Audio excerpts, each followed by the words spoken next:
ያመልጡነ ወመኑ ያድኅነነ እምእደዊሆሙ። ታቦተ ጽዮን የዛን ጊዜ በፍልስጤማውያን ተማረከች። የሰሚዎችን ጆሮ ጭው የሚያደርግ የተባለው እንዴት የእግዚአብሔር ታቦት በማያምኑ ሰዎች እጅ ትገባለች? በስመ አብ ወወልድ ወመንፈስ ቅዱስ አሐዱ አምላክ አሜን። ሰው ከእንስሳት በምን እንደሚለየው ቃል ስላለው ነው። ቃል በማሰብ ዶሮ ማን ነግሯት ነው ቤቷ የምትገባው? ማታ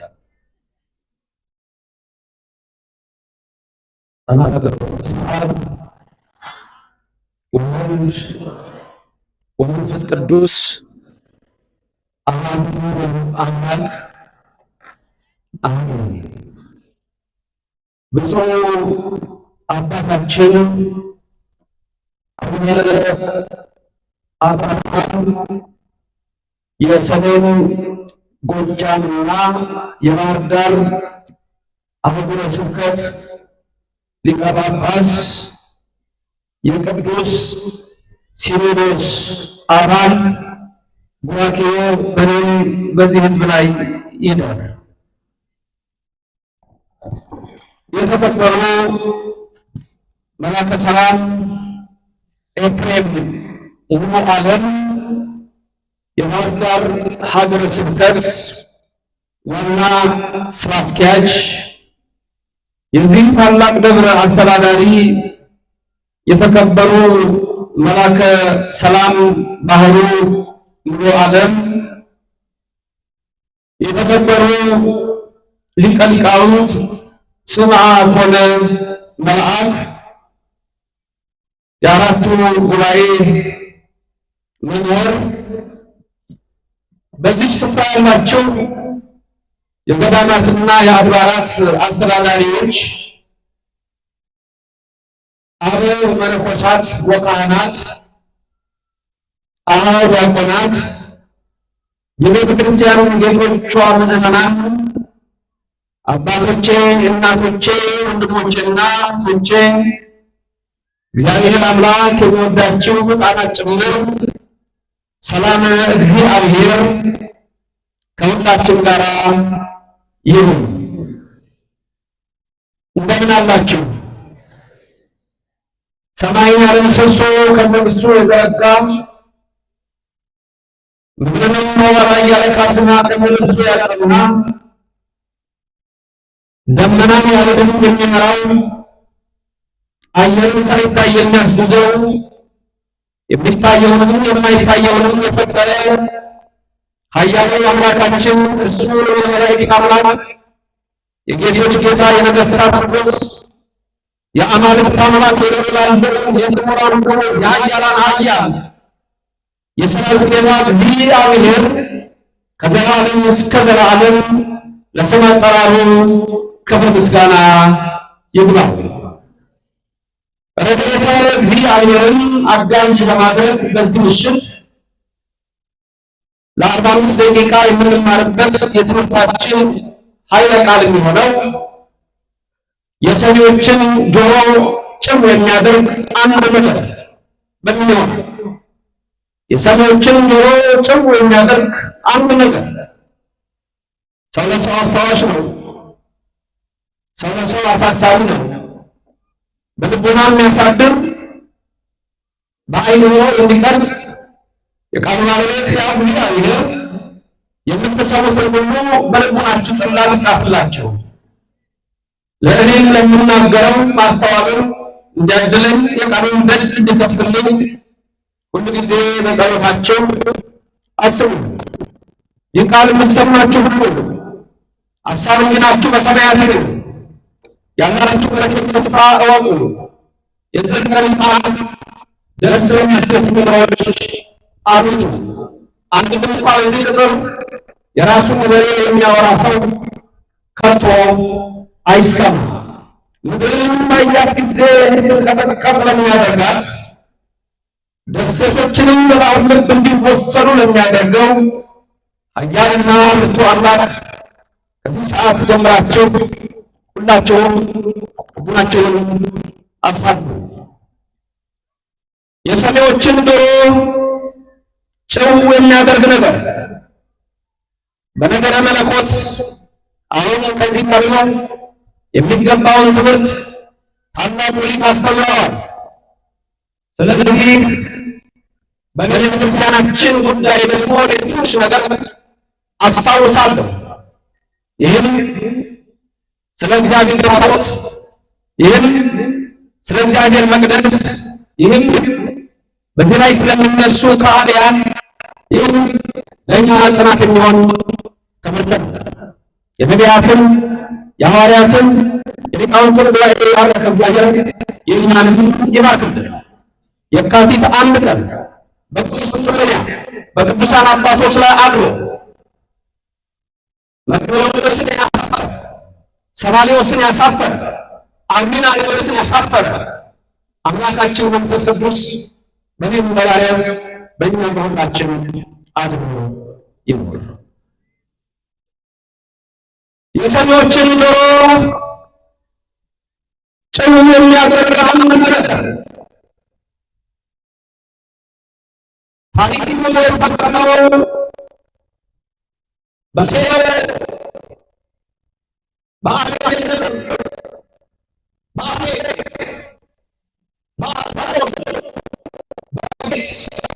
በአስቀሎና በእነዚህ ስፍራዎች አንድ ምስኪን ሴት ሐና የተባለች በአርማት የመሴፋ በሰኔ ባለው ታቦት ፊት እግዚአብሔር ልጅ እንዲሰጣት ስታለቅስ እግዚአብሔርን ጎበኛትና ስድስት ልጆች ወልዳ አንዱን እንደ ሁለት ቆጥራ ሳሙኤልን እግዚአብሔር ሰማኝ አለች። እኛንም መስማት አለበት። ያ ትንሹ ብላቴና ሳሙኤልም ከሽማግሌው ሊቀ ካህናት ከዔሊ ስር ሆኖ የእግዚአብሔር ታቦት ለመምለስ በዚያ ያድግ ነበር። እናቱም ትንሽዬ ቀሚስ ሰፍታለት በአንገቱም ኤፉድ አድርጎ ለትልቁ ካህን ይታዘዛል። በተቃራኒው ሊቀ ካህናቱ ሁለት ልጆች አሉት። ለእግዚአብሔር ያልተመቹ፣ በሰው ፊት ታይታ የሚወዱ ክፉዎች፣ የእግዚአብሔር ሕግና ሥርዓት የሚጥሱ ፊናስና አፍኒን ይባላሉ። እግዚአብሔር እነሱን ይጸየፋል፣ ሳሙኤልን ግን ይወዳል። የሰሚዎችን ጆሮ ጭው የሚያደርገው ነገር ምንድን ነው? በመቅረዙ ላይ ያለው መብራት እየበራ አንድ ቀን ሌሊት የእግዚአብሔር ድምፅ በመቅደስ ውስጥ አስተጋባ። ጥሪው የእግዚአብሔር ነው። የመጣው ለትንሹ ብላቴና ሳሙኤል ነው። እግዚአብሔር ሳሙኤልን ጠራው። ሳሙኤል ሳሙኤል አለው። ሳሙኤልም ነቃ። ቀዳማዊ ሳሙኤል ምዕራፍ 3 ቁጥር 1 ስታዩ በዛ ሰዓት ራእይ ብርቅ ነበር፣ ህልምም ብርቅ ነበር ይላል። ትውልዱ ስለቆሸሸ ምድርም ስለረከሰች ጥሩ ህልም እንኳ ሰው አያይም ነበር። ይህን ትንሹን ብላቴና ግን ሳሙኤል ጠራ። ሳሙኤል ጠራው። እግዚአብሔር ሳሙኤል ሳሙኤል አለ። ሳሙኤል ሮጠና ወደ ካህኑ ወደ ዔሊ ሄደ። አባቴ ሆይ ጠራኸኝ አለው። እነሆኝ አለ። ልጄ ሳሙኤል አልጠራሁህም፣ ተመለስና ተኛ፣ ቁር፣ ወሰብህ፣ ሂድ አለው። እንደገና የእግዚአብሔር ድምፅ መጣ። የሰዎችን ጆሮ ጭው የሚያደርግ ነገር እግዚአብሔር ሊናገር ነው። ሳሙኤል ሳሙኤል አለው።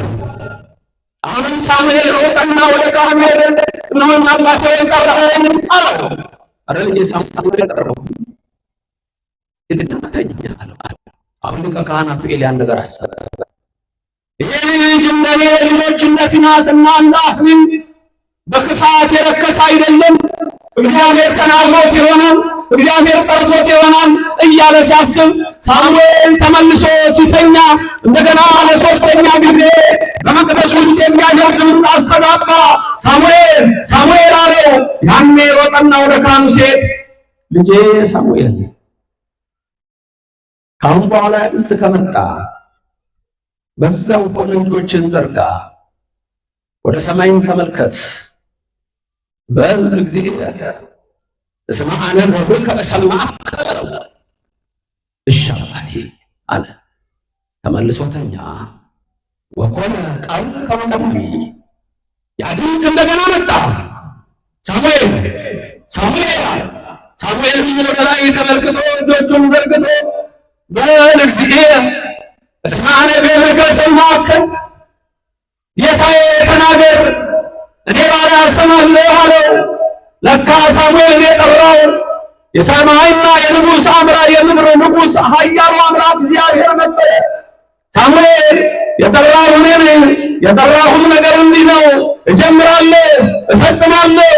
የምነግርህ ነገር አለ። ሳሙኤል እስራኤል በኃጢአቱ ረክሷል፣ ቆሽሿል። ካህኑ ኤሊ ሁለቱን ልጆች አልመከረም። የመስዋዕቱን ስርዓት አፍርሰዋል። የመቅደሱን መብራት ስርዓት አፍርሰዋል። ስለዚህ ሳሙኤል ለአንተ እነግርሃለሁ፣ ፊንሐስና አፍኒን የሞቱ ሰዎች ናቸው። እስራኤል በፍልስጤም ፊት ይመታል። የሰሚዎችን ጆሮ ጭው የሚያደርገውንም አንድ ነገር እነግርሃለሁ፣ እርሱም የእግዚአብሔር ታቦት የኔ ታቦት ትማረካለች አለው። እግዚአብሔር ከመቅሰፍት ይሰውረን፣ ከክፉ ነገር ይሰውረን። አሜን ላላችሁ ይደረግላችሁ። አሜን ላላችሁ አንደበትን የቆለፈውን ሰይጣን ያላቅልህ። ሳሙኤል ይህን ከእግዚአብሔር ሰማ። ከዛ በኋላ ተመልሶ ተኛ። ሲነጋ ና ልጄ ሳሙኤል እግዚአብሔር የነገረህ ነገር አለ ንገረኝ አለው። አይ ምንም አላለኝም ማለት ተው ረግምሃለሁ አለው። አይ እንግዲያው ሳትረግመኝ እነግርሃለሁ አባቴ፣ እግዚአብሔር እንዲህ ብሎኛል፣ እስራኤል በፍልስጤም ፊት ይመታል፣ ፊንሐስና አፍኒን ይሞታሉ። የእሱን ሞት ሰውሮ የሰሚዎችን ወገኖች የሚያደርገውን የታቦተ ጽዮን ነገር ሳይነግረው ለዚህም ብቻ ነገረው። ያን ጦርነት ተደረገ። ቀዳማዊ ሳሙኤል ምዕራፍ 4 ቁጥር 1 እስራኤል በአቤኔዘር ሰፈረ፣ ፍልስጤም በአፌቅ ሰፈረ። በዛ ጊዜ ጦርነቱ ሲካሄድ የእስራኤል ልጆች ከፍልስጤማውያን ፊት ሸሹ። ሆኖ የማያውቅ ነገር ነው። ተመቱ። 4000 ሰው ሞተ። አሁን ወደ የድንኳናቸው ገቡና በጣም ተጨነቁ። በይነምን ታውደቅም እግዚአብሔር ውስጥ እዴሆ ለኤፍሪ እንዴት ነው እግዚአብሔር አሳልፎ በቆላፎች እጅ በኤሎፍላውያን እጅ የሰጠነው? ይሁዳ እዴከ ዲበ ዘባኖሙ ለጸርከ የተባልን እኛ አይደለንምን? ያዕቆብ ይሁዳን ሲመርቀው ዘፍጥረት 48 49 ስታዩ ክንድ በጠላት ላይ ነው ብሎታል። እንዴት ተሸነፍን ብለው መነጋገር ጀመሩ። ልብ በሉ፣ እግዚአብሔር ለሳሙኤል የነገረው 1 እስራኤል ይመታሉ፣ 2 ፊንሐስና አፍኒን ይሞታሉ፣ 3 ኤሊ ራሱ ይሞታል፣ 4 የእግዚአብሔር ታቦት ትማረካለች። የሰሚዎችን ጆሮ ጭው የሚያደርግ ነገር። አሁን እስራኤላውያን መልክራኩ ወደ ሴሎ፣ የእግዚአብሔር ታቦት በዛ ጊዜ በሴሎ ነበረች። የእግዚአብሔርን ታቦት ይዘው ነበረ አባቶቻችን ምን ያደረጉት። እኛ ታቦተ ጽዮንን አላመጣንምና የተሸነፍነው በዛ ምክንያት ስለሆነ አባታችን ሊቀ ካህናት ኤሊ ሆይ ታቦቱን ላክልን ብለው መልእክት ላኩ። ታቦቱን ደግሞ የሚሸከሙት ፊንሐስና አፍኒን ናቸው ይዘው የሚመጡት። ስለዚህ ፊንሐስና አፍኒን በጦርነቱ አልነበሩም። የእግዚአብሔር ታቦትን ከሴሎ ይዘው መጡ። እስራኤል የታቦት ዘፈን ይዘፍኑ ጀመር። ምድር ተናጠች፣ ከጩኸታቸው የተነሳ ፍልስጤማውያን ምንድን ነው አሉ። ግራ ገባቸው። ድል ያደረግነው እኛ፣ ትናንት 4000 ሰው የገደልነው እኛ፣ እንዴት ነው እስራኤል እንዲህ የሚዘምረው? እስቲ ተመልከቱ ብለው ሰዎችን ሲያዩ እስራኤላውያን ታቦቱን ይዘው ይመጣሉ። ፍልስጤም ተረበሸ፣ ደነገጠ። ወዲያው መጡና ሰዎቹ ሌሎፍላውያን መሪዎች ዋይለነ አለለነ እስመ መጽኡ አማልክቲሆሙ ከመ ያጥፉነ ወመኑ ያድኅነነ እምእደዊሆሙ። ወዮት አለብን እስራኤል አማልክቶቻቸውን ይዘው መጡ አሉ። ያላዋቂ ንግግር ነው አማልክቲሆሙ የሚለው። እስራኤል አንድ አምላክ ነው የሚያመልከው። አንድም በምስጢር አብ ወልድ መንፈስ ቅዱስን ያመለክታል። እነሱ ግን በለመዱት በራሳቸው ነው። ምን ይሻለናል? እንሽሽ። ምክንያቱም ይሄ እግዚአብሔር ታቦት ያደረገውን በግብፅ ላይ ያደረገውን እናውቃለን። ባህር የከፈለ ነው እናውቃለን። አሁን ፍልስጤም ተጨነቀ። የእግዚአብሔር ታቦት የሚያደርገን ያውቃሉና ታወቁ። ወዲያው ምን ሆነ? አንዳንድ ተነሱ። አይ አሁን በጣም አድርገን ፈሪሸሽን ነው። ዝም ብለህ ለምን እንሸሻለን? ስለዚህ ገጠር አግና እንሽሽ አሉ። የእግዚአብሔር ዓላማ ግን ምን ነበረ? እስራኤል ይዋረዳል። የእግዚአብሔር ታቦት በእኛ ላይ ድንቅ ነገሩን የሚያደርገው ልቡናችን ከእግዚአብሔር ጋር ሲገናኝ፣ ልቡናችን ከእግዚአብሔር ካልተገናኘ፣ መንገዳችን ካልተገናኘ ለቆላፎች ለኢሎፍላውያን መሳቂያ ነው የሚሆነው። በጣም አድርገን እንሽሻል። እሺ ተባለ። ጦርነቱ ተጀመረ። አስደንጋጭ ነገር ተከሰተ። ከእስራኤል 30,000 ሰዎች በጦር ተወግተው ሞቱ። ፊንሐስና አፍኒ ሁለቱም በጦር ተወግተው ሞቱ። ታቦተ ጽዮን የዛን ጊዜ በፍልስጤማውያን ተማረከች። የሰሚዎችን ጆሮ ጭው የሚያደርግ የተባለው እንዴት የእግዚአብሔር ታቦት በማያምኑ ሰዎች እጅ ትገባለች? አንድ ብንያማዊ ወጣት ከጦርነቱ ያመለጠ ወደ ሴሎ ገብቶ ልብሱን ቀዶ አመድ ነስንሶ ወየው እያለ እየጮኸ ወደ ካህኑ ኤሊ ያቀረቡት። አንተ ነህ ከጦርነት የመጣኸው አለው። አሁን ነኝ የመጣሁት አለው። እንዴት ሆነ ነገሩ አለው። አባቴ ሆይ 30,000 እስራኤላውያን በጦር ተመተው ተወግተው ሞቱ አለው። ሕዝቡ በኃጢአቱ ነው በርኩሰቱ ነው አለው። ያንተም ልጆች ሁለቱ ፊንሐስና አፍኒ በጦር ተወግተው ሞቱ አለው። ተው እነሱም በኃጢአታቸው ነው፣ እኔም አልከለከልኳቸውምና እባክህ ንገረኝ፣ ከብሬ ገንኜ አስራት በኩራት ተቀብዬ የኖርኩባት ታቦተ ጽዮን እንዴት ሆነች አለው። አባቴ ታቦተ ጽዮን ተማረከች አለው። የሰሚዎችን ጆሮ ጭው የሚያደርግ ኤሊም አስደነገጠው። ወዲያውኑ ታጠፈ። የራሱ የጎን አጥንት ወጋውና የ98ቱ ሽማግሌ ኤሊ በዛው ሞተ ይላል። ከዛ በኋላ እስራኤል ተማርኮባቸው 30,000 ሰው ሞቶ ሁሉም አንገት ለአንገት ተቃቅፎ በሁሉ ቤት ሞት ገብቶ ያለቅሱ ጀመረ። ፍልስጤም ግን ታቦቱን ወሰዱት። አንዳንድ ሰዎች እንዲህ ታቦት ኃይል ካለው እንዴት ሊማረክ ይችላል? ታቦት ኃይል ካለው እንዴት ሊሸጥ ይችላል ይላሉ። ባለቤቱ ኢየሱስ ክርስቶስን በ30 ብር ተሸጠ። ለስሙ አጠራሩ ክብር ምስጋና ይግባው። ፍልስጤማውያን ሲያዩት ታቦት ከእንጨት ነው የሚሰራው፣ ከምን ነው የሚሰራው? ይሄማ ለኛ ለካ እንደኛ አማልክት አይደለምን አሉና ከአቤኔዘር አምጥተው ከፍልስጤም ዋና ከተሞች አንዷ በሆነችው በአዛጦን ዳጎን የተባለው የፍልስጤም አምላክ ስለነበረ ታቦተ ጽዮንን ወደ ዳጎን ቤት አስገቧት። ከዛ በኋላ ወደ ቤታቸው ሄዱ። የዳጎን ካህናት ጠዋት መጡ።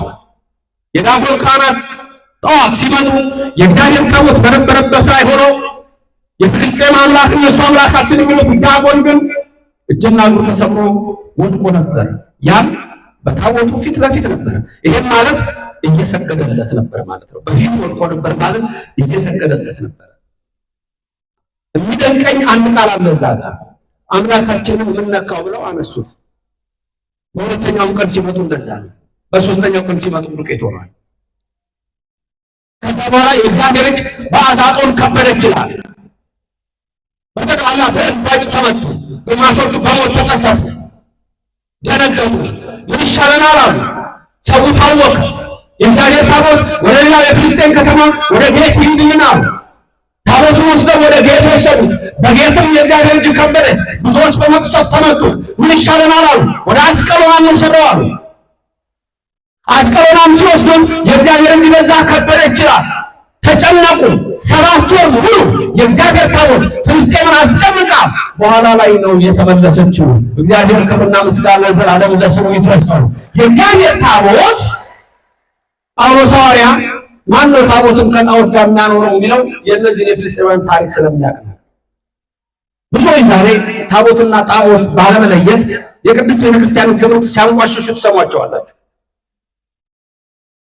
ኦሪት ዘጸአት 31:18 እንዲህ ይቃላል፣ እግዚአብሔር ለሙሴ በጣቱ የጻፈባቸውን 2 ጽላት ሰጠው ይላል። ከኔ ጋር ተናገሩ። እግዚአብሔር ለሙሴ በጣቱ የጻፈባቸውን 2 ጽላት ሰጠው። ማሰጠው ለሙሴ። ታቦቱን የሰጠው ማን ነው?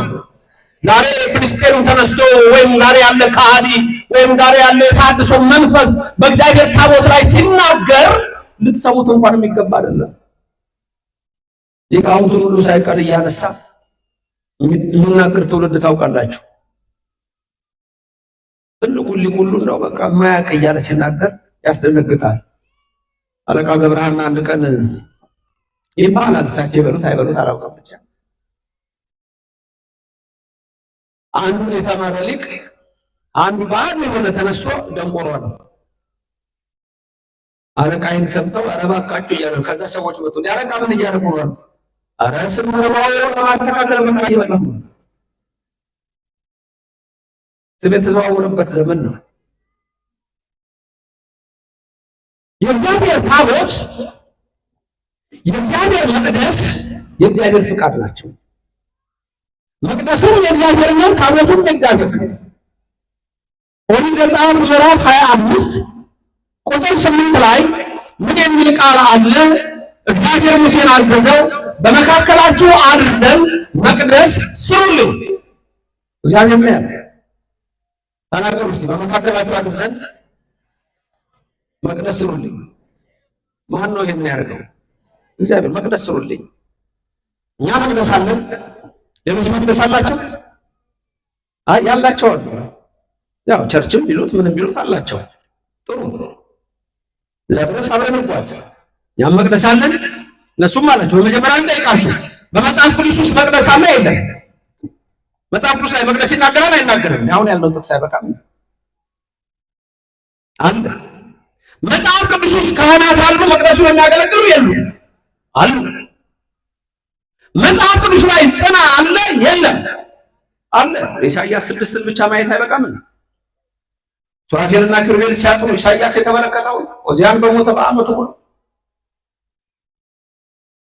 ጽናውን ይዘው ሲያጥኑ መጽሐፍ ቅዱስ ውስጥ ጽና አለ የለም? አለ።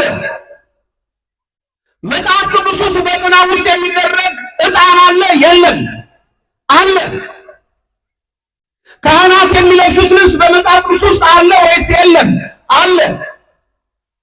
በመቅደስ ውስጥ ታቦት አለ የለም? አለ። እንግዲያው ይሄንን እንደ ጥያቄ እናድርገው፣ ኩዌስችነር እናድርገው።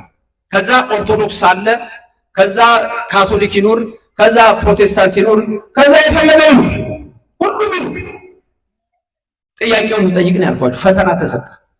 አንድ በመጽሐፍ ቅዱስ ውስጥ መቅደስ አለ? አዎ። እኛ መቅደስ አለ? ኦርቶዶክሳን የላችሁ? አለ። ሌሎቹስ አላቸው? አላቸው። ንበር ቤት ስለሰሩ በመጽሐፍ ቅዱስ ውስጥ ያለው መቅደስ ውስጥ ታቦት አለ የለም? አለ። እኛ ታቦት አለን የለንም? አለን። እነዛስ ወንድሞቻችን አላቸው የላቸው? ኤክስ ነው። በመጽሐፍ ቅዱስ ውስጥ ጽና አለ፣ ካህንም ይዘው ብለናል። በእኛ መቅደስ ጽና አለ? አለ። በእነዛ ዘንድ ጽና አለ? ያላቸው አሉ የሌላቸው አሉ? ያላቸው አሉ የሌላቸው አሉ? ስለዚህ የኢትዮጵያ ኦርቶዶክስ ተዋሕዶ ቤተክርስቲያን እምነትና ስርዓት ትናንትና እንደተናገርነው በሶስቱ ሕግጋት የጸና ነው። አንድ በሕገ ልቡና ከአዳም እስከ ሙሴ፣ ሁለት በሕገ ኦሪት ከሙሴ እስከ ዮሐንስ መጥምቅ 3 በሕገ ወንጌል ሕገ ክርስትና ከዮሐንስ መጥምቅ እስከ ምጽአት በዚህ ስንኖር እችን ቤተክርስቲያን እምነቷንና ስርዓቷን ከአባቶቻችን የመጣው ሳይታለስ ሳይሰረዝ ሳይገለጽ ዛሬ ድረስ የምናደርገው በዚች ቤተክርስቲያን ውስጥ ነው። በዚች እምነት ውስጥ ያደረገን እግዚአብሔር ስሙ የተመሰገነ ይሁን። እግዚአብሔር አምላካችን ታቦታችን ላይ የሚያድረው እግዚአብሔር ከሌሎች ሁሉ የተለየ አምላክ ነው። የመቅደሱን ዕቃ የሚነግፉ፣ የመቅደሱን ስርዓት የሚንቁ፣ የመቅደሱን አገልግሎት የሚያንቋሹ ሰዎች ዛሬ በተለያየ መድረክ ስትሰሟቸው በአዛጦን የከበደች እግዚአብሔር እጅ በእነሱ ትከብዳለች፣ በጌት የከበደ እግዚአብሔር እጅ ይከብዳል፣ በአስቀሎናም ያስጨነቀ የእግዚአብሔር እጅ ያስጨንቃል፣ ታቦንም የሰበረ አስተሳሰባቸውን ይለውጣል። አንድ ያልታደለ ንጉሥ፣ የባቢሎን ንጉሥ ብልጣሶር የሚባል በትንቢተ ዳንኤል ምዕራፍ 5 ቁጥር 1 ላይ አባቱ ናቡከደነጾር ኢየሩሳሌምን ማርኮ ያመጣቸው የመቅደሱ ዕቃዎች ነበሩ፣ አክብሮ አስቀምጧቸው ነበረ። ይሄ ብልጣሶር የተባለው ግን ያልታደለ ወጣት ነበረ። እርሱ በአባቱ ፈንታ በአያቱ ፈንታ ሚላን ነክሶ አንድ ቀን ለ1000 መኳንንት ግብዣ አድርጎ ሲበላ ሲጠጣ ቢሰክር የመቅደሱና የቅዱሳት አምጡና ሚስቶቼ፣ ቁባቶቼ፣ ውሽሞቼ መኳንንቱ ይብሉባቸው ብሎ የእግዚአብሔርን መቅደስ ጻሕሉን ከመቅደሱ የነበረውን አስመጣ። የሆነውን ታውቃላችሁ ወገኖቼ። ያንን አስመጥተው በብርጭቆ ቀርተውበት፣ በጽዋው ቀርተውበት፣ በጻሕሉ ፈትፍተውበት በሚመገቡበት ሰዓት እግዚአብሔር ተቆጣ። የሰዎችን ጆሮ ጭው የሚያደርግ ነገር ማለት የመቅደሱ ንዋየ ቅድሳት ለዓለማዊ ርኩሰት ማዋል ማለት ነው። በጣም ጥንቃቄ ያስፈልገዋል። በዛ ሰዓት ምንድን ነው የሆነው? ብልጣሶር ቁጭ ብሎ ፊት ለፊቱ ላይ በመቅደሱ አንጻር በግድግዳው ላይ አንድ እጅ መጣች። ያቺ እጅ 3 ቃላትን ስትጽፍ ይመለከታል ብልጣሶር። ወዲያው 3 ቃላቱ ሲያልቁ አስተሳሰቡ ተቀየረ። አስተሳሰብ ተቀየረ ማለት የአእምሮ ደዌ ነው። የወገቡ ጅማት ተፈታ፣ ፊቱ ተለወጠበት። ወዲያውኑ ተጣራ። እሱ ብቻ ነው ያየው። እባካችሁ አንዲት እጅ ትታየኛለች። ያቺ እጅ በግድግዳው ላይ 3 ቃላት ጽፋለች። ቃላቱ ምን እንደሆነ አላውቅም። በሉ ቶሎ በሉ ጥሩልኝ። የከለዳውያንን አስማተኞች፣ የባቢሎንን ጠንቋዮች በቃል የሚናገሩት ሁሉ አምጡ፣ የዚህን ቃል ትርጉም ያስረዱኛሉ። መጡ። ሊተረጉሙት አይችሉም።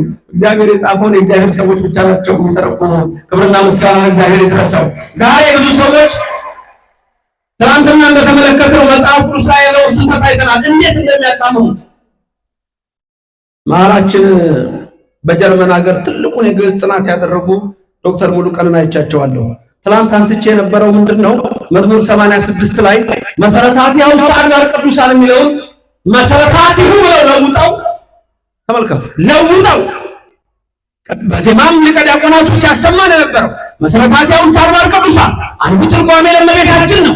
ይሄ ግን እንዳይነሳ መሰረታቲሁ ብለው ወደ ወንድ ቀይረው his foundation is in the holy mountains ብለው her foundation የሚለው ለውጠው የእመቤታችን ስም እንዳይጠራ ቀይረው። ትናንት አንዱ ሳልነግራችሁ ያለፍኩት his foundation ማለት የማ ፋውንዴሽን ብያችሁ ነበር፣ መልስ እንድትሰጡኝ ነበር። መሰረታችሁ ካለ የማ አያችሁ፣ የማ እነሱ ማን ሊያመጡ መሰላችሁ? ክርስቶስን ሊያመጡ ነው። ለስም አጠራሩ ክብር ምስጋና ይግባው። ይሄንን ከነ ሊቀ ሊቃውንት ስማ ከሆነ መማር ነው። አይ ስህተት ከሆነ ነገርኳችሁ፣ ለምን እንዳጨበጨባችሁ? ያልኩት ገብቷችኋል እንዴ? ነው ብድህል ገዝቼ ሚስቴን አሳበድኳት እንዳለው ልንሆን ሰው ቤት ሄዶ ፈንድሻ ቆሎ በላ። ሰውየው ፈንድሻ ቆሎ በላና ከዛ ምንድነው አለ፣ እንደዚህ ነው አሉት። ከዛ በኋላ ቤት ሄዶ አስቆላ። ለካ መከደን ነበረበት። ቁጭ ብሎ ሊበላ ሚስቱ ትቆላለች። ጧ ሲል እዛ ሄዳ ታመጣለች። ጧ ሲል እዛ ሄዳ ታመጣለች። ጧ ሲል ወደዛ ትሄዳለች። እብንህን ገዝቼ ሚስቴን አሳበድኳታል። ዛሬ የካቲት 1 ቀን መቅዶኒዎስ መንፈስ ቅዱስ እጹጽ ያለ፣ ሰባሊዎስ አንድ ገጽ ያለ፣ አዊናሪዎስ ነፍስን አልተዋሃደም ያለ በ150 ሊቃውንት የተወገዙበት ነው። ያ የወሰዳቸው ምንድን ነው ስትሉ ብዙ ጊዜ እነ ንስጥሮስ፣ እነ መቅዶኒዎስ፣ እነ አሪዎስ፣ እነ ሰባሊዎስ፣ እነ አዊናሪዎስ፣ እነ ማኒ፣ እነ አውጣኪ፣ እነ ንቅያ እነዚህ ሁሉ የሳቱበት አንድ ነጥብ አለ መጀመሪያ ላይ። እሱም ትናንት በትንሹ ስሙ እንደነገርኳችሁ ኖስቲሲዝም የሚባል እምነት ነው። ከፍልስፍና ጋር የተቀላቀለ አስተሳሰብ ነው። ኒዮፕላቶኒክ የሚል ኮንሰፕት አለ። ዛሬ ሁለት ባህሪያት የሚሉ ከዛ የወሰዱት ነው። ግኖስቲኮች ናቸው ይህን ሀሳብ ያመጡት። እነዛ ውስጥ ዋናው የመጀመሪያው ስምዖን መሰሪ ነው በመጽሐፍ ቅዱስ የተጻፈው። ከዛ መርቅያን፣ ከዛ በኋላ ኢቦን የሚባል ሰው አለ። ከዛ በኋላ ሴሪንቱስ የሚባል ሰው አለ። ከዛ በኋላ ማሊቱስ የሚባል ሰው አለ። እነዚህ ሰዎች እንዲህ የሚል ትምህርት አስተማሩ። ማርያም የምትወልደው ኢየሱስ ነው። የእነሱ ትምህርት ነው የምነግራችሁ። ማርያም የምትወልደው ኢየሱስ ይባላል። የአብ ልጅ ክርስቶስ ይባላል። ይሄ ፈርስት ሴንቸሪ ላይ የነበረ እምነት ነው። እነ አሪዎስ ዝም ብለው አይደለም የመጡት። እነ መቅዶኒዎስ ዝም ብለው አልመጡም። እነ ንስጥሮስ ዝም ብለው አልመጡም። እነ ማኒ ዝም ብለው አልመጡም። ማርያም በምትወልደው ኢየሱስ ላይ እግዚአብሔር የሚወልደው ክርስቶስ በዮርዳኖስ ሲጠመቅ አደረበት። ከዛ ታምር መስራት ጀመረ። የእኛን ታሪክ አያውቁትማ። ክርስቶስ ታምር መስራት የጀመረው ይመስላቸው እነሱ በቃና ዘገሊላ መጀመሪያ። ለምን? የመጀመሪያው ታምር ስለሚል። የመጀመሪያው ታምር የሚለው ተጠምቆ ሳይውል ሳያድር ገዳም ሄደ። ከዛ በኋላ ጾሙን 40ውን ቀን ጨረሰ። ቅዳሜ፣ እሁድ፣ ሰኞ፣ ማክሰኞ በቃና ዘገሊላ ሰርግ ነበረ ነው። ታምረ ኢየሱስን የት ያውቁታል? በጨረር ላይ የተቀመጠው ኢየሱስ ክርስቶስ የት ያውቁታል? ጭቃውን እንደ ወፍ እየሰራ ሲል ሲያሳይ የት ያውቁታል? አያውቁትም። ስለዚህ አስተሳሰብ ርቋቸዋል። ስለዚህ በተለይ እነዚህ ሰዎች መጡ፣ ሐሳቡን አመጡ፣ ከፍልስፍና ጋር ቀላቀሉ። ያ የእግዚአብሔር ልጅ ክርስቶስ አደረበትና ከዛ በኋላ ሲጠመቅ ተለይቶት ሄደ። ከዛ በኋላ ተሰቀለ። ይሄ ወደ ሁለት ባህሪያት የሄደው ትምህርት ነው። በወንድሞቻችን ካቶሊካውያን ዛሬ ድረስ ሁለት ባህሪያት የሚለው አስተሳሰብ ይሄ ነው። ዛሬ በእኛም በተለያዩ ቦታዎች ላይ ስለ ቅባት፣ ስለ ጸጋ የምንሰማቸው አስተሳሰቦች ሁሉ ምንጫቸው ኖስቲሲዝም ነው። የሚሰገድለት የማይሰገድለት አካል የለውም። ኢየሱስ ክርስቶስ በተዋህዶ አንድ ነው። በዮሐንስ ወንጌል ምዕራፍ 14 ላይ አነ ውእቱ ፍኖተ ጽድቅ ወሕይወት ብሎ ሲናገር ፊልጶስ የተባለው ምን አለው? ጌታ ሆይ አብን አሳየንና ይበቃናል አለው። እስከዛሬ ከእናንተ ጋር ስኖር አታውቀኝም? እስከዛሬ ከእናንተ ጋር ስኖር አታውቀኝም? ተመልከቱ። ይህንን ባህር ዳር በዚህ የታደለች ስለሆነች ሊቃውንቱ እንደ ጣና የሰፋ እውቀት ስላላቸው እነሱ ይነግሯችኋል። እኔ በእንግድነት ተከብሬ እኮ ነው ዛሬ መድረክ ያገኘሁት እንጂ በእንግድነት ነው። ስለዚህ ብዙዎች ወደ ክህደት እየሄዱ በኢትዮጵያ ኦርቶዶክስ ተዋሕዶ ቤተክርስቲያን ያለውን ስርዓት በእነሱ ዘንድ የለም።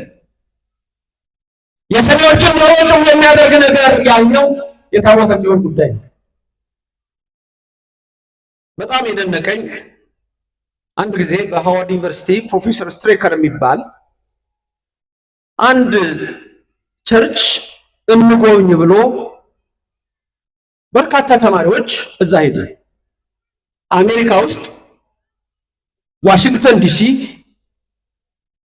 ብፁዕ አባታችን ሀገሩን ያውቁታል። እዛም የሀገረ ስብከታችን ሊቀ ጳጳስ ነበሩ። ኒውዮርክ ሲቲ የሚባል ሰርድ ስትሪት ታነር ከሚባል ወጣ ብሎ አንድ የአሜሪካውያን ቸርች አለ። እነዚህ ሰዎች ምን ጀምረዋል? መጽሐፍ ቅዱስ ላይ ታቦት ስለሚናገር ታቦት ስላለ ብለው ታቦት እናከብራለን ብለው ግድግዳው ላይ የሆነ ቅርጽ አለ እንደ ወታደር ነው የሚሄዱት ታቦትን መቀበል አለብን ብሎ የኛ መምህራን ቢያገኟቸው ወደፊት ወደ እውነተኛው መንገድ እንደሚመጡ ወቁ። የሰዎችን ጆሮቸው የሚያደርገው ሲል ምንድነው የሚሰማቸው? ኦርቶዶክስ እንዴት ታቦተ ጽዮን ይማረካል? ምክንያቱም ታቦተ ጽዮን የእግዚአብሔር ነው። የመቅደሱ ዕቃዎች የሚያቀርቡ ሰዎች ፍጻሜያቸውም አያምርም። በብልጣሶር የምናየው ነው። የከለዳውያን ጠንቋዮች ገቡ፣ የባቢሎን አስማተኞች መጡ። ያንን ቃል ሊያርሙት አልቻሉም። ቃሉ ግን የሚለው ማኅሌተ ፋሬስ ነው። ያንን የተረጎመው ግን የእግዚአብሔር መንፈስ ያደረበት ዳንኤል ነብይ ነው። በረከቱ በሁላችን ላይ ይደርና ማኅሌተ ፋሬስ እግዚአብሔር መዘነ፣ መንግስትን ቆጠረው። እግዚአብሔር መዘነ፣ ቃል ለተገኘ እግዚአብሔር መዘነ፣ ስልጣንህም እነሆ ፋሬስ ለሜዶንና ለፋርስ ሰዎች ሰጠ አለው። በ31 ዓመቱ ብልጣሶር በዛ ሰዓት ተቀሰፈ። ከዛ በኋላ መንግስቱን ሌላ ወሰደው። የቤተ መቅደስ ንዋየ ቅዱሳት ቅዱሳን ናቸው፣ ክቡራን ናቸው። በቤተክርስቲያናችን ስርዓት ቅዳሴ ከመገባቱ በፊት አዲስ ዕቃ ስታመጡ ዝም ብሎ አይገባም። በአዲሳት ንዋየ ቅዱሳት ላይ የሚጸለይ ጸሎት ተብሎ ይከብራል። በየዕለቱ ካህኑ ቅዳሴ ከመቀደሱ በፊት በዛ ላይ ያለው ይከብራል። በዛ ላይ የሚከብረው የሚያድረው መንፈስ ቅዱስ የኛ አምላክ እግዚአብሔር ነው። ስሙ ለዘላለም ይመስገን ይሁን። ስለዚህ በእምነታችን ጸንተን ለመኖር በዚህ እምነት ጸንተን ለመኖር ሁልጊዜ መጽሐፍ ቅዱስን ማወቅ እጅግ አስፈላጊ ነገር ነው። የምንቀድሰውን ማወቅ አስፈላጊ ነገር ነው። ማኅሌቱን ማወቅ አስፈላጊ ነገር ነው። ምክንያቱም የታቦትና የጣዖት ልዩነት በግልጽ የተቀመጠ ነው። ማን ነው ብርሃንን ከጨለማ ጋር የሚያደርግ? ማን ነው በሊሆን ከክርስቶስ ጋር የሚያደርግ? ማን ነው የእግዚአብሔር ታቦት ከጣዖት ጋር የሚያደርግ? አሉ ይህን የሚደምሩ አሉ ይህን የሚናገሩ። በዚህ ግን የምትመለከቱት የእግዚአብሔር እጅ በአዛጦን ከበደች፣ በጌጥ ከበደች፣ በአስቀሎና ከበደች። እግዚአብሔር ራሱ ታቦቱን እንዴት እንደጠበቀው ትመለከታላችሁ። ዛሬ በዚች ቤተክርስቲያን የእግዚአብሔር ታቦት ተጠብቆ ሁላችንም በየዕለቱ ወደ እግዚአብሔር መንግሥት ስንመጣ ጸጋ ነሣኢነ በዲበ ጸጋ የሚለው ይሄንን ነው። ሁላችሁ ከኔ ቀጥላችሁ ተናገሩ። ጸጋን በጸጋ ላይ ያገኙ። ዮሐንስ ወንጌል ምዕራፍ 1 ላይ ያለ ቃል ነው። ትምህርቴን በዚህ ነው የማጠቃልለው። ዮሐንስ ወንጌላዊ መጻፈው የጌታችን የመድኃኒታችን የኢየሱስ ክርስቶስ ወንጌል ላይ የምታዩት ጸጋን በጸጋ ላይ አገኘን ይላል። ሁለት ጸጋ ነው። ጸጋ ነሣኢነ በዲበ ጸጋ ሲል በጸጋ ላይ ጸጋ ማለት ነው። ምንድን ነው በጸጋ ላይ ጸጋ ብሎ የሚናገረው ብላችሁ ስታዩ እግዚአብሔር በዮሐንስ ወንጌላዊ ያጻፈው ቃል አለ። ይህም ጸጋ አንድ ብሉይ ሲሆን ጸጋ ሁለት ሐዲስ ነው። ጸጋ አንድ ኦሪት ናት። ጸጋ ሁለት ወንጌል ናት። ጸጋ አንድ ታቦቱ ነው። ጸጋ ሁለት ሥጋውና ደሙ ነው። ጸጋ ነሣኢነ በዲበ ጸጋ በግልጽም እዛ ላይ የምትመለከቱት የተጻፈው ቃል ይናገራል። እሱም እንዲህ ይላል፣ መንፈስ ቅዱስ በእኔም በእናንተ ላይ አድሮ ቃል ሥጋ ሆነ፣ ጸጋና እውነትንም ተሞልቶ በእኛ አደረ። አንድ ልጅም በአባቱ ዘንድ እንዳለው ክብር የሆነውን ክብሩን አየ። ዮሐንስ ስለእርሱ መሰከረ፣ እንዲህ ብሎ ጮኸ፣ ከኔ በኋላ የሚመጣው እርሱ ከኔ በፊት ነበረ፣ ከኔ ይልቅ የከበረ ሆኗል። ስለ እርሱ ያልኩት ነበረ። እዚህ ጋር ትኩረት የምንሰጠው እኛ ሁላችን ከሙላቱ ተቀብለን በጸጋ ላይ ጸጋ ተቀብለናልና፣ ይህን ቃል ደግማችሁ ንገሩ። እኛ ሁላችን ከሙላቱ ተቀብለን በጸጋ ላይ ጸጋ ተቀብለናልና። ቀጥሎ ምን እንደሆነ ጸጋው ይተረጎምላቸዋል።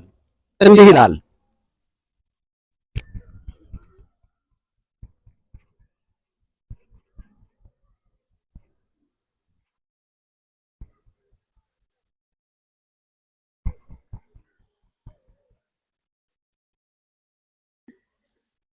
በቃል እስከዛ ላስብላችሁ። እኛ ሁላችን ከሙላቱ ተቀብለን በጸጋ ላይ ጸጋ ተሰጥቶናልና ሕግ በሙሴ ተሰጥቶ ነበርና። ምን ተሰጥቶ ነበር? ሕግ በማ በሙሴ ሕግ ኦሪት አንዱ ጸጋ እሱ ነው። ሕግ በሙሴ ተሰጥቶ ነበርና ጸጋና እውነት ግን በኢየሱስ ክርስቶስ ሆነ። አሁን ሁለት አይነት ጸጋ የሚለው ብሉይንና ሐዲሱን ነው። ኦሪትንና ወንጌልን ነው። ኦሪት ሙሉ በሙሉ ተሰርዛለች፣ ተሽራለች የሚል ትምህርት የለንም። የተፈጸመ ሕግ አላት። ማቴዎስ 5:17 ላይ የምታዩት እኔ ሕግና ነቢያትን ለመሻር የመጣሁ አይምሰላችሁ ልፈጽማቸው ነው። ስለዚህ የኢትዮጵያ ኦርቶዶክስ ተዋሕዶ ቤተክርስቲያን ከግብፅ ቤተክርስቲያን ትለያለች በስርዓቷ፣ ከግሪክ ትለያለች፣ ከራሽያ ትለያለች፣ ከሮማውያን ትለያለች፣ ከሁሉም ትለያለች። ምክንያቱም የምትለይበት ምንድነው?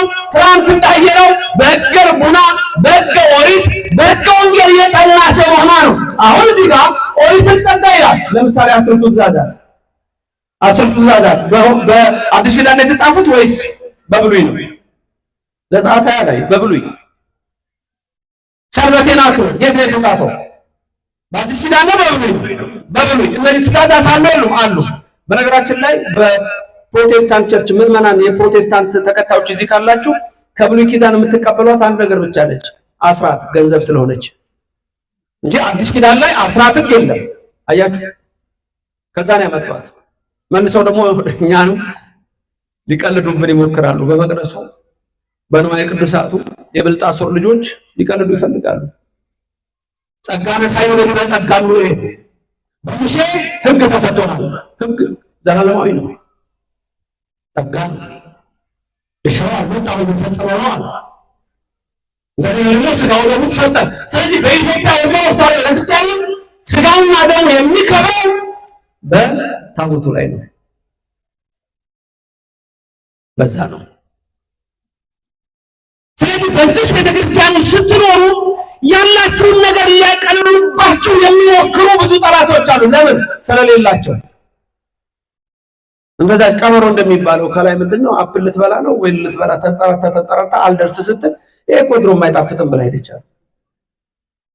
በስርዓታችን በቅዳሴያችን ሲቀልዱ፣ በማህሌታችን ሲቀልዱ፣ በስርዓታችን ሲቀልዱ የሚባሉ ሰዎች እኔ ጆሮ ባትሰጡ ነው የምለው።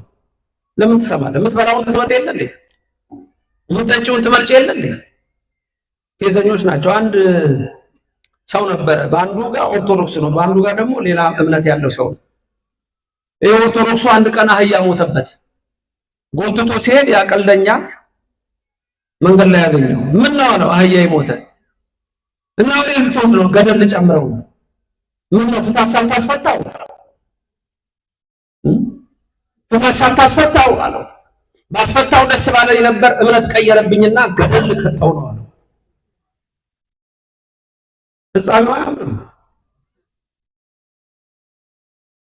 ብዙዎች ዛሬ በቅዱስ ቤተክርስቲያናችን ላይ ያለን ብዙዎች በውጭ ዓለም የተጠና ጥናት የኢትዮጵያ ቤተክርስቲያን መጀመሪያ ገና መጽሐፍ ቅዱስ ስታነብ ሁለተኛው ምዕራፍ ላይ የምታገኙት ኢትዮጵያ ከልደቱ ጋር በተገናኘ የኢትዮጵያ ነገስታት አምና እንደሚያቀርቡለት የተጻፈ ነው። ከስቅለቱ ጋር በተገናኘ ልበ አምላክ ዳዊት እንደተናገረ የሰማው ራስ ቀጠቀጡን፣ ለኢትዮጵያ ሰዎች ምግባቸውን ሰጣቸው የሚለው ይሄ ነው። በዚህ ቤተክርስቲያን ስጋውና ደሙ አማናዊ ነው ተብሎ የሚነገርባትና አንድ የምንቀበልባት ክብርና ምስጋና ለሥላሴ ይሁን። በታቦታችን ላይ ልክ ነው የሰዎችን ጆሮአቸው ወይናል ያስደነግጣል። አሁን ግን የተለመደ ይመስላል። አንዳንድ ሰዎች የተለመደ ይመስላል። ታቦታችን የሚያድርበት እግዚአብሔር ነው። ማን ይመስለከምና ማለት እግዚኦ የአስቆሮና ዳጎን፣ የጌት ዳጎን፣ የፍልስጤም ዳጎን፣ የአሞን ካሞሽ በእግዚአብሔር ፊት አይቆምም። እግዚአብሔር ታላቅ አምላክ ነው። በዘጠኝ መቅሰፍት በ10ኛ ሞተ በኩር በ11ኛ ስጥመት እግዚአብሔር በታላቅ ክንድ በተዘረጋች ብርታት እግዚአብሔር ሕዝቡን ከባርነት ያወጣ ታላቅ አምላክ ነው። ማን ይመስለዋል? እሱ የፍልስጤም ዳጎን በታቦቱ ፊት ወደቀ፣ ተሰበረ። ከዚህ በላይ ትምህርት ማለት ለኦርቶዶክስ ምንም እኮ ብዙ መናገር የለም። ታቦቱ መጣ፣ ዳጎን ተሰበረ፣ አለቀ። የእኛን አምላክ የሚመስለው የለም ነው። ክብርና ምስጋና ለዘላለም ለስሙ ይድረሰው።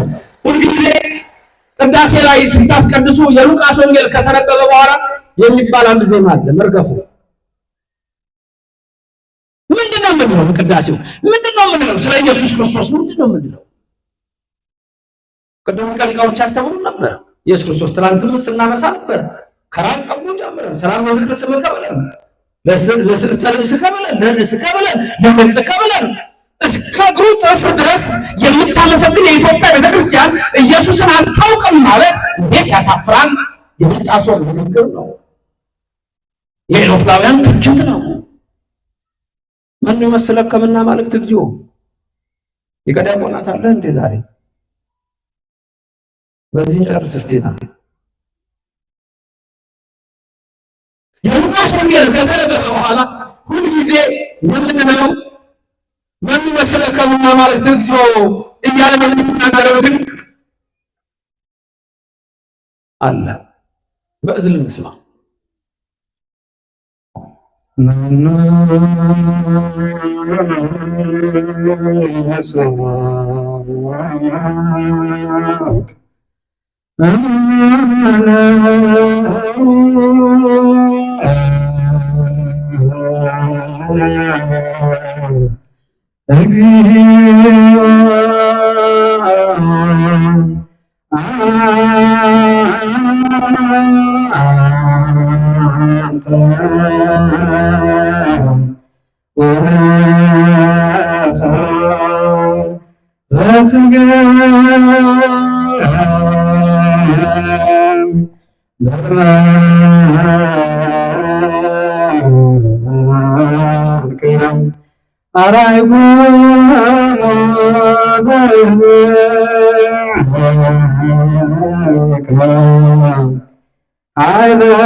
የመላእክት ዝማሬ ያሰማል።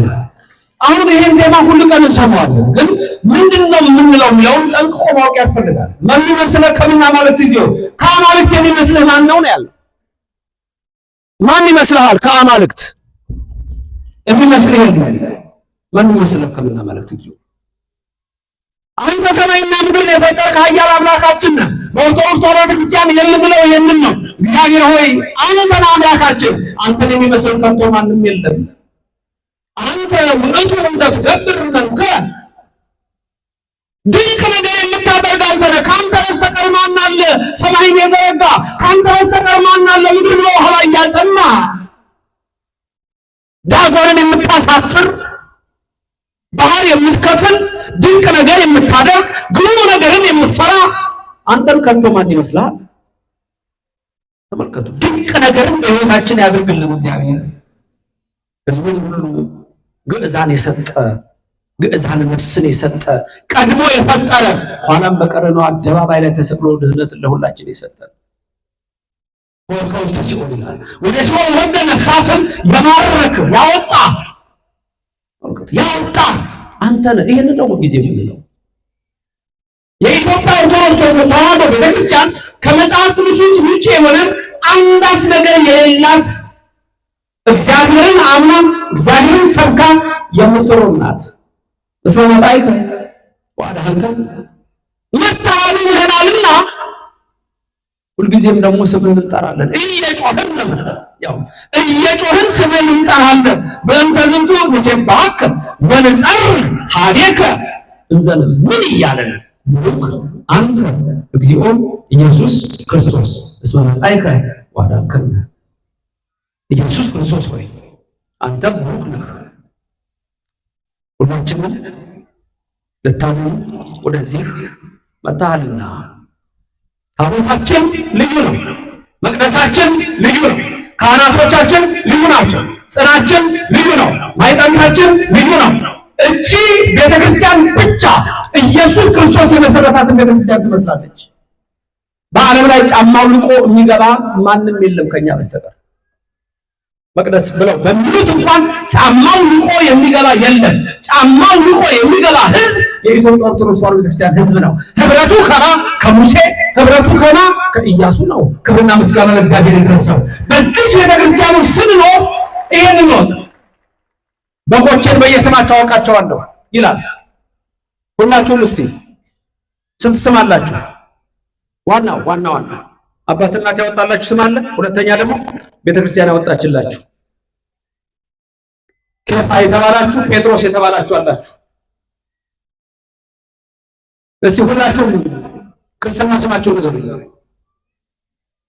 አንድ ነገር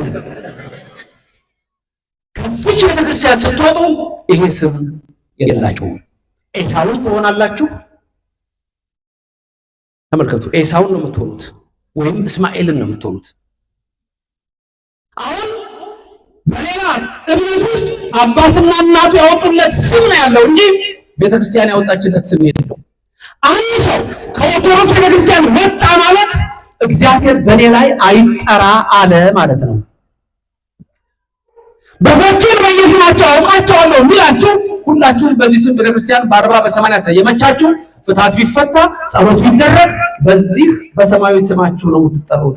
አንድ ሰው ከዚህ ሲወጣ ግን እንደ ኤሳው በኩርናው እንደሸጠ ሕዝቤ ለእፍኝ የገብስ ዱቄት ከዱኝ የሚለው የሕዝቅኤል ቃል የሚደርስበት ትውልድ ነው የሚሆነው።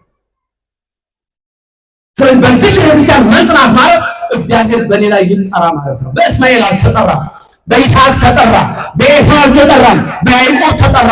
እናንተ የይስሐቅ ዘሮች ናችሁ፣ እናንተ የያዕቆብ ዘሮች ናችሁ። የኤሳው አይደላችሁ፣ የእስማኤል አይደላችሁ። ስለዚህ የሰሚዎችን ጆሮ ጭው የሚያደርግ ኦርቶዶክስ ስትሰደብ መስማት ነው በዚህ ዘመን። ግን መልሱን ደግሞ ታውታላችሁ። የእግዚአብሔር እጅ በጌት ከበደች፣ በአስቀሎናም ከበደች። እግዚአብሔር ድንቅ ተአምሩን በፍልስጤም ምድር አደረገ። 7 ወር ከተቀመጠች በኋላ ታቦቲቱ ወደ እስራኤል ተመለሰች። ዳዊትን መቅደስ ሰራለት። ከዛ በኋላ ያቺ ታቦት ወደ ሀገራችን መጣ። እኛ እየተባረክን የምንኖርባት ሆነናል። በዚች እምነት በዚች ቤተክርስቲያን ውስጥ ያደረገን አምላካችን እግዚአብሔር ከዘላለም እስከ ዘላለም ለስም አጠራሩ ክብርና ምስጋና ይግባው። ድንግል ማርያም በቀኝ ወገኗ ትቁምላችሁ፣ ከፊት ትምራችሁ፣ ከኋላ ትከተላችሁ። በልቡናችን ከልጇ ጋር ነግሳ ለዘላለም ትኑር። ያስተማረን የመከረን እግዚአብሔር ክብር ምስጋና ይግባው። በሌላ ጊዜም እንግዲህ ተገናኝተን ለመማማር ፍቃዱ ከሆነልን እንማማራለን። ትናንት ተማማርን፣ ጠዋትም ተማማርን።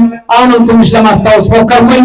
በሁሉም ነገር አምላካችን እግዚአብሔር የተመሰገነ ይሁን።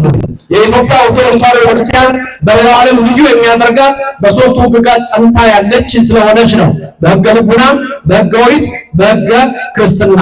ኦሪትም ጸጋ ናት። ከውስጧ የተፈጸሙ አሉ፣ ሆኖም ዛሬም ድረስ የምንቀበላቸው አሉ። ወንጌል ተጨምሮልናል። ጸጋ ነሣኢነ በዲበ ጸጋ የሚለው ይህን ሁሉ የሚያሳይ ነው። በዓለም ላይ ብቸኛ ሀገር ቀዳሚት ሰንበት እሑድ ሰንበት ብላ የምታከብር የኢትዮጵያ ኦርቶዶክስ ተዋሕዶ ቤተክርስቲያን ብቻ ነች። ጸጋ ነሣኢነ በዲበ ጸጋ ማለት ይሄ ነው። ክብር ምስጋና ለሥላሴ። በተረፈ እናንተ የታደላችሁ ናችሁ። ሀገር ስብከቱ የራሱ ሚዲያ አለው። ባህር ዳር በጣም ብዙ ሊቃውንት አሉ። በዚህ መማር ነው።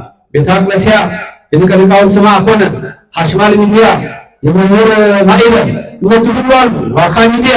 በዚህ ይሄ ሁሉ ነገር ትልቅ ዕውቀት ይሰጣቸዋል። ትላንት እንዳልኩት እንደ አዟ ከባህር ወጥታ ውሃ ጠማ ይበላ ጨሌ ስትልስ አዳኝ እንዳይገልህ መጠንቀቅ አለብህ። በእምነታችሁ ጽኑ፣ በጸሎት ጽኑ። በዚህ በርትታችሁ ከበረታችሁ ከጸናችሁ የሕይወታችሁን ነገር እግዚአብሔር ለእሱ ስጡት። ብንፍልና ከላይ እግዚአብሔር ነው። ሸክማችሁ የከበደ ወደ እኔ ነው። ሕይወታችሁ ቢምር የሚያጣፍጥ እግዚአብሔር አለ። ቢጎድል እንደ ዶኪማስ ጓዳ የሚሞላ አለ። ትንሽ ነች ደሞዝ ብለህ ብታስብ ሁለቱን ዓሣ አምስቱን እንጀራ ያበረከተ የድንግል ማርያም ልጅ ይልክልሃል። በደዌና እነሆ በሕመም የምትያዙ ዓይነ ስውሩን ያበራውን ጸጉሩን ያነጻ እግዚአብሔር የእናንተ አምላክ ነው። የሞተ ሳይቀር የሚያነሳ የድንግል የእናንተ አምላክ የሚመስለው የሌለ ኢየሱስ ክርስቶስ እሱ ለዘላለም ሀገራችንን ይባርክ። እምነታችንንም አጽንተን እንድንይዝ በእኛ ላይ ረድኤት አድርጉ። አሜን። ክብር ምስጋና ለሥላሴ ይሁን። ለሁላችን አሜን።